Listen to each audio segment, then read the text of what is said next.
Assalamu alaikum. In today's Honey What's Cooking, we are making curry. It's curry night tonight. So the reason for today's curry is actually we have a pot full of steamed rice left over from last night, and curry goes best with steamed rice. So here we are. So I will start with the curry base, the curry itself. I've got half a cup of yogurt, 4 to 5 tablespoons full of besan, which is gramflour, 2 green chilies, half an onion, and I've blended these all in 3 cups of water, and then I've added additional 2 to make it about 5 cups of water. So this should be running liquid. You can always add more water. Then for the curry we are going to need pakoras. Now, who doesn't like pakoras? The only thing with pakoras is that I've just recently been able to make reasonably acceptable pakoras. So I've got a cup full of gram flour, which is besan. I've got half an onion chopped, 2 green chilies chopped, coriander chopped. I've got red chili flakes, half a teaspoon. I've got salt, half a teaspoon. I've got cumin seeds, half a teaspoon. I've got baking soda, half a teaspoon. And I've got some coriander kernels that I coarsely crushed and I added to this. Honestly, you can do pakoras the way that you want to do. There is no pakora police that's gonna, question you. So basically, I've talked about most of these ingredients. I'm going to add ginger garlic to my curry base. I've got curry leaves over here. Now what I'm going to do is that I'm going to use the stalks of these when I cook the curry, and then I'm going to use the leaves for my tempering, which is the baghar, and that brings me to the baghar. I'm going to use coriander, I'll use some kalonji, I will use some methi seeds, fenugreek seeds, I'll use a clove of garlic, whole red chili, and I'm going to use some cumin seeds, sliced onions. So I'm going to do my curry, the liquid base, just a little bit of different what is usually done in our households. I'm going to make a masala base, a very light masala base. 1 level teaspoon of red chili powder, half a teaspoon of turmeric, half a teaspoon of ground cumin, and half a teaspoon of ground coriander. So I've got a cooking spoonful of oil warming up over here. And what I did to the dry spices, which was red chili powder, coriander powder, cumin powder, and turmeric powder, I added some water so that it doesn't burn when it touches the hot oil, plus it gives more flavor. And I will start by adding this mixture to the warm oil.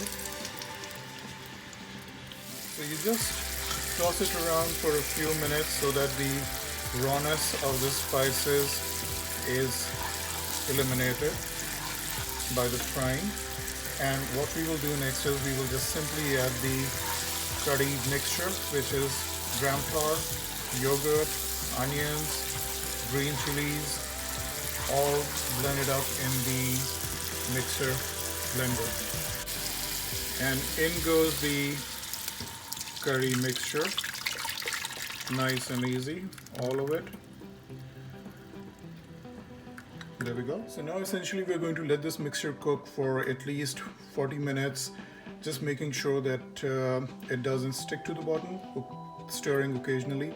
And if you want to cook your curry longer, you can always add more liquid to it and get it to the right consistency. It should neither be very thick and should be very runny, but it's for preference. I'm going to add the curry leaves stock and a few leaves as it cooks, and the rest I'm going to use for the baghar, the tempering. I'll add a tablespoon each of ginger and garlic, and once it has come to a boil, I will add a teaspoonful of salt or salt to taste. So it's been good 45 minutes and the curry has been cooking. You can already see the consistency is building up. It is not as watery or liquidy as it was at the start, and it is surely moving in the right path. So we will let it cook for another 20 minutes or so, and in the meantime we've got the pakoras frying in hot oil, so the pakoras are pakoring and the curry is cutting. We are good. Typically, curry is made with yogurt that's gone sour. Not bad, but sour. So since I did not have sour yogurt, what I will do is, now that my curry has pretty much cooked, I will add the juice of a lime or lemon, whatever is handy. Sometimes people use tamarind water, that's fine too.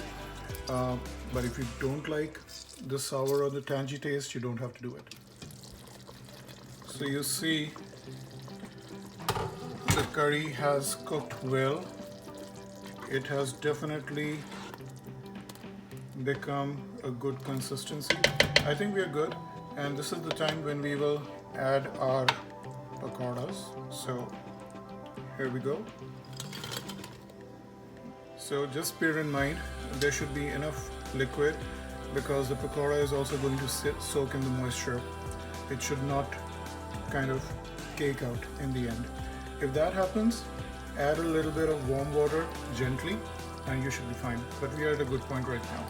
So I've got the baghar, the tempering going on, oil and onions that we had sliced, half an onion. It's about close to getting brown. Now I will add in the garlic slices and then we will move on to add the rest of the ingredients. I don't want to add everything together because everything has a different burning point.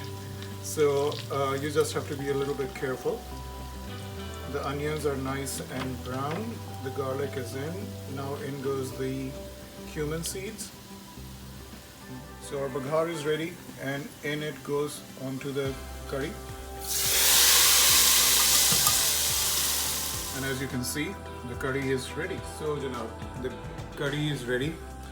Let's give it a quick check, taste to see how it has turned out. If I say anything on my own, I would be lying, I promise. So here we go.